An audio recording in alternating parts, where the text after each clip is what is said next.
दूसरी तरह से आध्यात्म की दुनिया भी है। मैंने तो शिव को गुरु माना पूरे विश्वास में, नहीं गांधी प्रशांत से निकला था मनुष्य, पूरी आज श्रद्धा थी। मुझको तो लगता था कि कहीं कुछ नहीं है, फालतू है महादेव को गुरु मानना।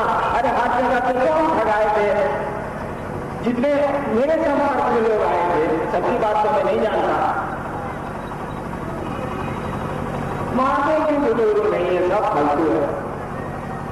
लेकिन आदत पड़ गई थी बचपन से साधना करने की, आदत पड़ गई थी बचपन से पूजा करने की, और साधना पूजा मेरी बंद हो गई क्योंकि मैंने शिव को गुरु मान लिया। अब शिव कुछ बताएंगे तब न करेंगे, अब गुरु बताएंगे तब न करेंगे। और संकट अलग से, कहीं मेरी भक्ति का पान टूट जाए, कहीं बच्चे को कोई पटक दे, वो प्रेतों का तमाशा शुरू था। मैं बैठ कर होता था कि कहां फंस गया मैं शिव को गुरु मान के। ज्यादा अच्छा था अपने जान नहीं रहते, जो होना होता होता।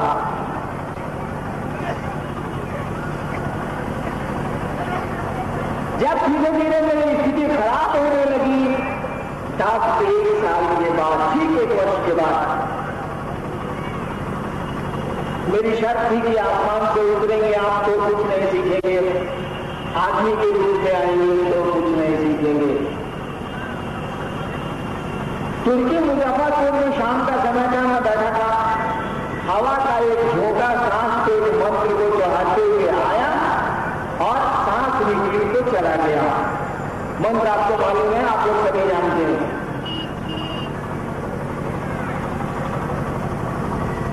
अचानक मुझको लगा कि मैं देखने में खुद उतरनी। ठीक यही शब्द मैंने बाहर आते में कुर्सी पर बैठ के कहा था, अरे देखने में खुद उतरनी। मेरी माँ उनकी वो जगह थी, आंगन में थी। आंगन से उन्होंने पूछा, कहा बुलाएगा हो? मैंने आवाज सुनी लेकिन बोलने की मेरी स्थिति नहीं थी, और मैं इतना डिस्टर्ब था, इतना विक्षिप्त था कि मेरा डेरा था और मैं वहां नहीं रहकर दूसरा कमरा लेके रहता था कि वहां खाना खाने आता था अपने डेरे में। तो बाहर जहां मैं रहता था उस कमरे की चाबी मेरे हाथ में थी, पूछा चाबी क्या मेरे हाथ में था। तो जैसे मैंने कहा कि एकरे तो थोड़े तो नहीं है, तो अब कहा कि मैं चाबी गिर गई। फिर माने आनंद बेटा कहां भुलाई, तब तक ऑटोमेशन में मैंने चाबी उठा दी था, तब से बैठे बैठे कुर्सी पर बैठ के हाथ से उठा दी चाबी मैंने और उत्तर दिया, चाबी गिर बस चाबी ही गिरी थी, हाथ से मिल गई। पूरी कहानी तो कहने की जरूरत नहीं है, लंबी कहानी है, कितना सुनेंगे आप।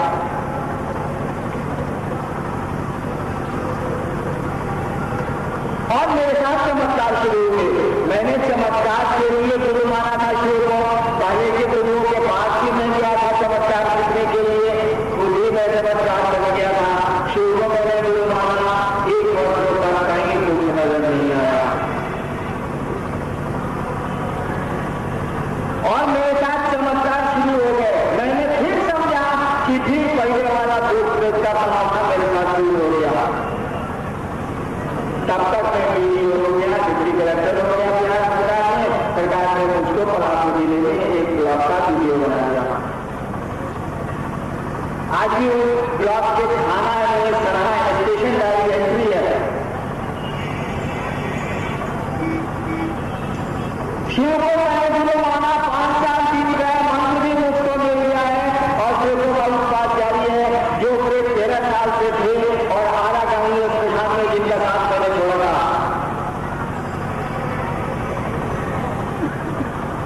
यानी अभी भी मुझको लग रहा है शिव को गुरु मान के 5 साल बीते हैं, लग रहा है कि धरा हल्लू है, ठीक है, महादेव गुरु मंत्र मिल गया, नहीं कुछ है, नहीं धरा हल्लू है। धीरे धीरे 8 साल गुजरा, किसी को मैंने नहीं कहा कि शिव गुरु है। एक मेरी पत्नी जानती थी कि मैंने शिव गुरु माना, और किसी को मैंने नहीं बताया। आप सोच सकते हैं कि कितने लोग मेरे साथ होंगे, मैं अभी जिंदा हूं तो वो भी जिंदा होंगे। आरा की गाड़ी और प्रशांत के मेरे मित्र हैं मेरी। अभी भी जिंदा है, सहरसा अस्पताल के मित्र अभी भी जिंदा है, जमालपुर गढ़वेली के मित्र अभी भी जिंदा है, समस्तीपुर अस्पताल के मित्र अभी भी जिंदा है, सारे लोग हैं। लेकिन 8 वर्षों तक लोगों से मेरी मुलाकात होती रही, शासकों से होती रही, मित्र प्रधानी मित्रों से होती रही, मैंने किसी को नहीं कहा कि शुरू है खाए नहीं रहा। इसीलिए कि 8 वर्षों तक मैं ही नहीं तय कर पाया था कि शुरू है और परिणाम आता है। 1982 में मेरी बदली हो गई मधेपुरा जिले में, मैं इसके रूप में करीब 21 साल पीछे 21 साल हो गया। वहां के बैठे साहब वो मंत्री साहब के साथी हैं, अभी आपसे मंत्री साहब हो गए थे, हम लोग दोनों मधेपुरा में बैठे थे, कोई तरह की तरह।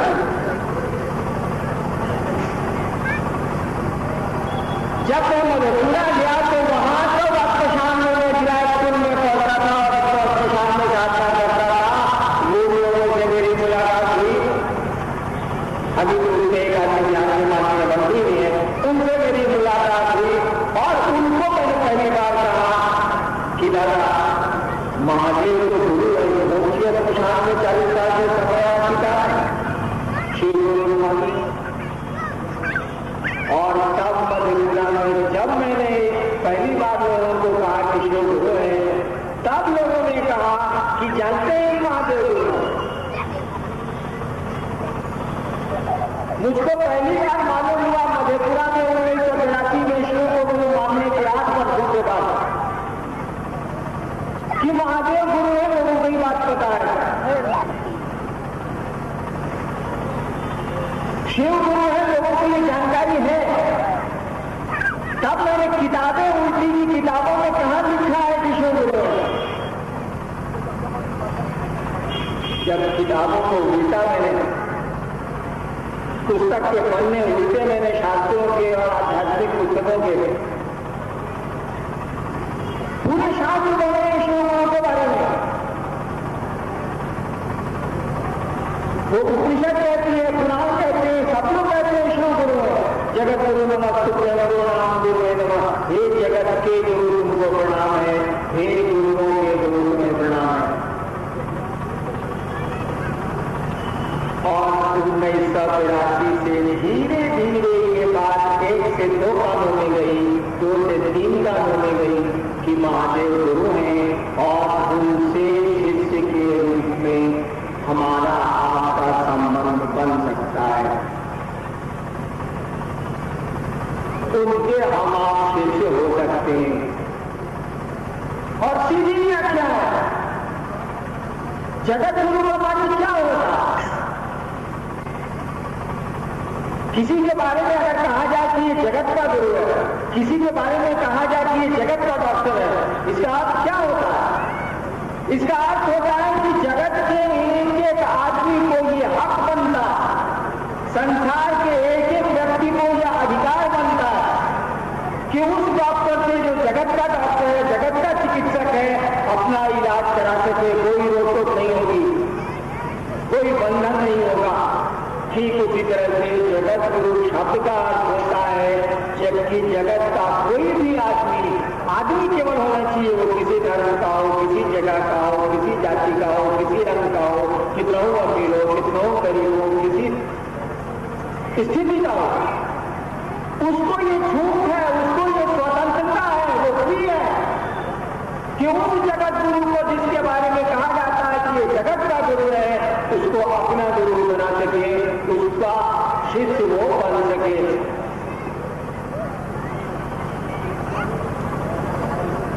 हम लोगों ने 1982 से कहना शुरू किया कि भैया जिस शिव की पूजा खानदान से हम आप कर रहे हैं,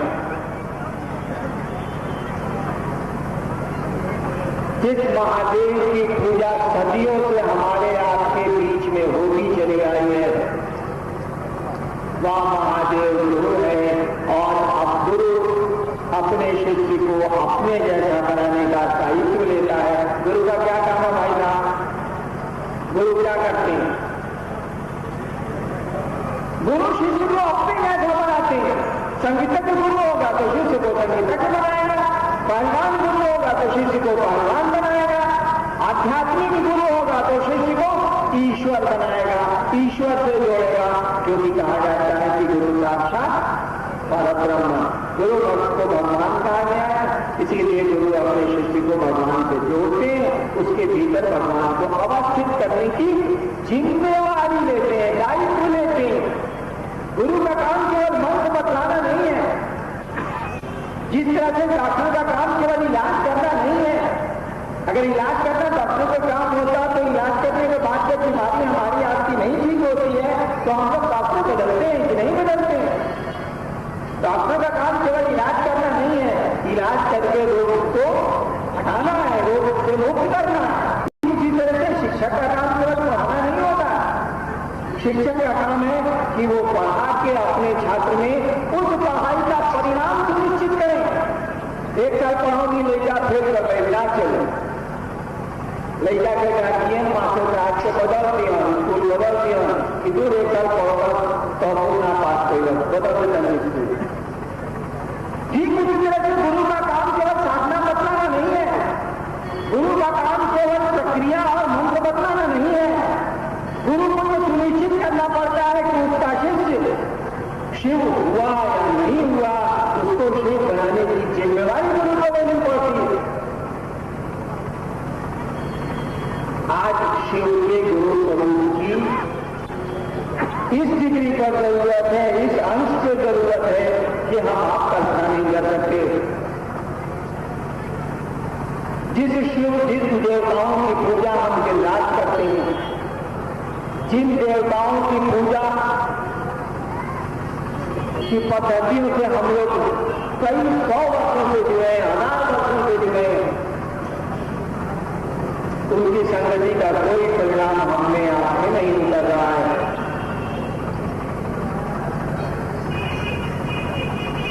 आज गुरु से जुड़ना होगा ताकि गुरु आपको आपके आदि से जुड़ने का जिम्मा ले।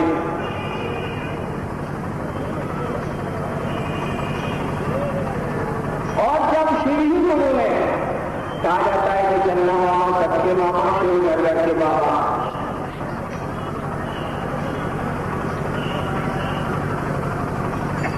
जब आपके बाबा के बारे में ही कहा गया है कि इससे बड़ा गुरु नहीं होता।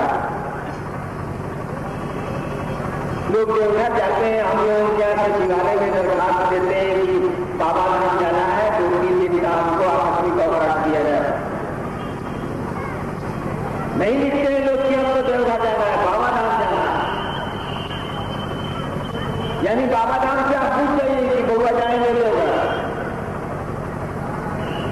कहा ही जाता है। मैंने कहा नहीं, चन्ना और सबके मामा शिव घर के बाबा। जब आपको हमको ये सूचना है, जब हमको आपको ये खबर है कि आपके बाबा से बड़ा गुरु संसार में नहीं है, शास्त्र बता रहे हैं, साधु बुजुर्ग कहते हैं कि शिव गुरु है। हम लोगों ने कहा कि फिर आजमाइश करिए तो क्या अंतर आता है, क्या आपका पद हो जा रहा है। केवल तो विद्यालय में पढ़ना, उस शिव को अपना शिष्य भाव देख लीजिए। अगर वो गुरु का काम करता होगा तो परिणाम उतारेगा, नहीं करता होगा तो छोड़ दीजिएगा। कौन सी प्रक्रिया है, कौन सी शिक्षा देनी है, कुछ तो नहीं लेना। हम लोग ने कहा कि उस शिव को, जिसको आप देवता के रूप में प्रणाम निवेदित करते हैं,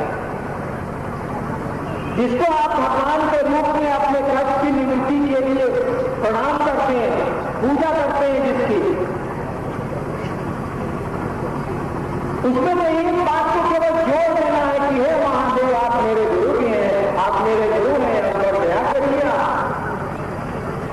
इसमें क्या क्या होता है हमारा आपका, क्या खर्च होता है हमारा आपका। तस्वीरों को मानते हैं तो ठीक, न मानते हैं तो शुद्ध में अपने मन को थोड़े समय ले जाइए और उस शिव को अपना शिष्य भाव कीजिए। कहिए कि हे महादेव, आप मेरे गुरु हैं। गुरु शिष्य का क्या संबंध होता, आप मेरे गुरु हैं, मुझ पर दया न दीजिए।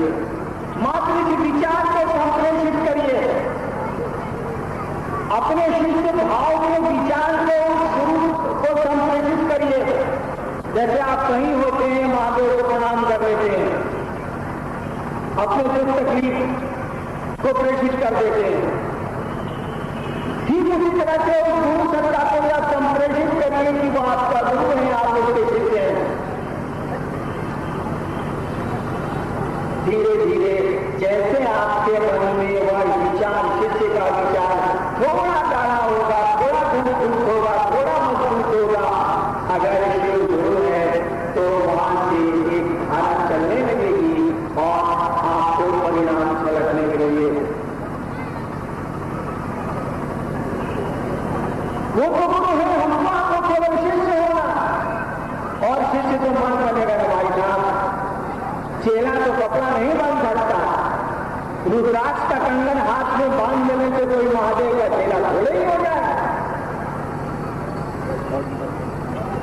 शिष्य तो मन बनेगा, न आपका कपड़ा बनेगा, न आपके आभूषण बनेंगे, न आपका रुद्राक्ष बनेगा। चेला तो बनना है, मन